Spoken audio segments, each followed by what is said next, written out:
Hello everyone, আসসালামু আলাইকুম।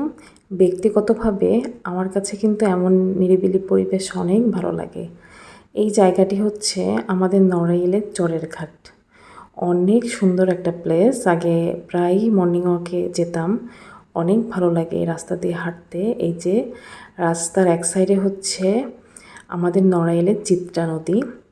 অনেক সুন্দর এই নদীটি। আর রাস্তার দুই পাশে এরকম গাছে ঘেরা, খুব সুন্দর। আপনি যতই হাঁটবেন সামনের দিকে আরও সুন্দর পরিবেশ। আর আমরা আগে সকালে মর্নিং ওয়াকে বের হতাম, তখন আসলে আরও সুন্দর পরিবেশ ছিল। অনেক ভোরের পরিবেশটা আসলে বেশি সুন্দর। নৌকায় মাঝিরা মাছ ধরে বেড়াতো। অনেক সময় হয়েছে যে আমরা একেবারে নদীর পাশ থেকেই মাছ কিনেছি। আমার তো খুবই ভালো লাগে। আমার হাজব্যান্ডকে আমি বলতাম যে চলো একটু যাই দেখি। আমার কিন্তু এই টাইপের জিনিসের প্রতি খুব আগ্রহ, যে নদী থেকে মাছ তুলতেছে, টাটকা মাছ কিনবো। তখন যেহেতু ভিডিও বা ব্লগিং করতাম না, এই জন্য আসলে সেগুলো শ্যুট করা হয়নি। ইনশাল্লাহ সামনে আবারও করব। আসলে আমাদের নদীটা অনেক সুন্দর, কিন্তু দিন দিন অনেক বেশি দূষিত হয়ে যাচ্ছে। অনেকেই ময়লা আবর্জনা সব কিছু নদীতে ফেলে, যে জন্য নদীর মান আর সুন্দর নাই। ময়লার গাড়ি আসে, ময়লা নেওয়ার ব্যবস্থা আছে, বাট কিছু অসচেতন মানুষ আছে যারা হাতের একটা ময়লা ডাস্টবিন আছে পাশে, সেখানেও ফেলে না, যেখানে দাঁড়ায় আছে সেখানেই ফেলে দেয়।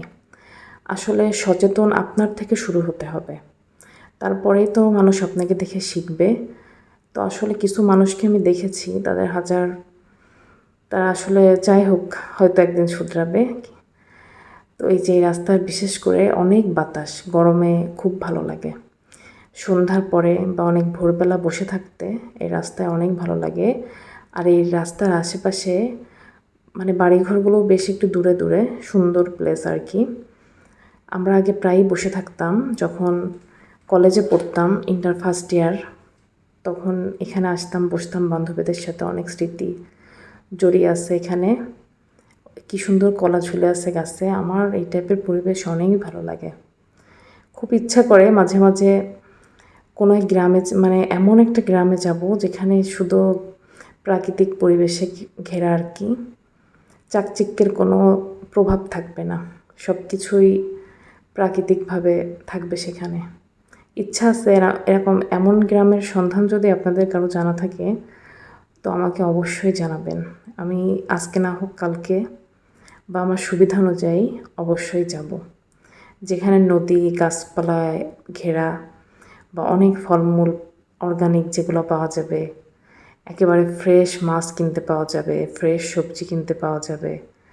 আমার এগুলো খুব ভালো লাগে, অনেক বেশি ভালো লাগে। আমি সবসময় অর্গানিক জিনিসের খোঁজ করি, যে কোথায় অর্গানিক জিনিসটা পাওয়া যায়, কোথায় দেশি জিনিসটা পাওয়া যায়।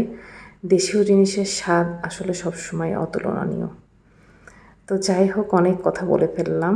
সবাই ভালো থাকবেন, আমার জন্য দোয়া করবেন। আমি ইনশাআল্লাহ আপনাদের জন্য অনেক দোয়া করি। অনেক অনেক শুভকামনা সবার জন্য। ভিডিওটি কেমন হয়েছে অবশ্যই জানাবেন। আল্লাহ হাফেজ।